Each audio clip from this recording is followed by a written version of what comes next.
البارح ضربتها غابيي من الدار، هترى الواد نتاع سحوله، جيت حتى لهنايا كي لحقت لهنايا قالوا لي خلاص، زدت وليت على سعديه بي، ودوك راني جيت بي. دوك مازال ما جاش. انا قال لي هذاك واحد المصغر لقيته لهيه، قال لي على 10 الله يعلم. هنا في سوق الرحمة المتواجد غرب العاصمة يصطف هؤلاء منذ الساعات الأولى في انتظار وصول أكياس الحليب. تقربنا من بعضهم واستفسرنا عن معاناتهم اليومية في محاولة منا تفسير هذه المشاهد التي نرصدها يومياً. الحوانت كاع حبسوا، وان بليس كي كانوا يبيعوا هنا زايدين 3000 شكاره ولا الساشي 1000 فرق وحبسوهن. انا نسكن تحت، نجي حتى لهنا باش ندير الحليب، اشتقناه.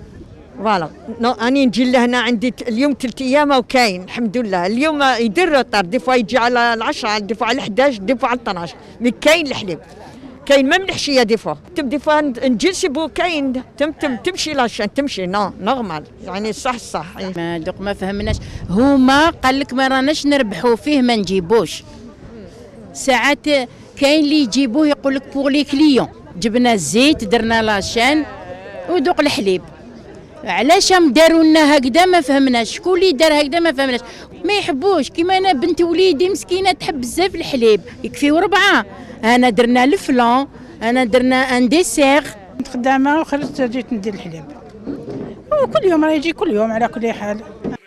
موزعو كيس الحليب المدعم يتوافدون يوميا إلى الأسواق الجوارية الخاصة بشهر رمضان من أجل توفير هذه المادة للمواطن، لكن اللهفة طغت على الوفرة حسبهم. راهو متواجد يوميا، يعني معدل 4000 كيس اليوم، يعني بسعره المقنن. فقط نطلبوا من الناس انهم يستهلكوا بعقلانيه، لانه انا نلاحظوا كاين شويه طوابير نوعا ما. نقول لهم الحليب راهو متوفر يوميا، يعني كل يوم اروح تشري واش تسحق، ماشي يعني لازم تدي كونتيتي كبيره. حنا حددنا لهم 4 اكياس للشخص الواحد هكذا باش يكفي كاع الناس ان شاء الله. من البحث عن مادة الزيت إلى التدافع على أكياس الحليب، مشاهد يومية لمواطن يريد توفيرها لعائلته. فإذا كانت المواد متوفرة والطوابير لم تنتهي، أين الخلل؟ وهل هناك من يسعى إلى خلق الندرة؟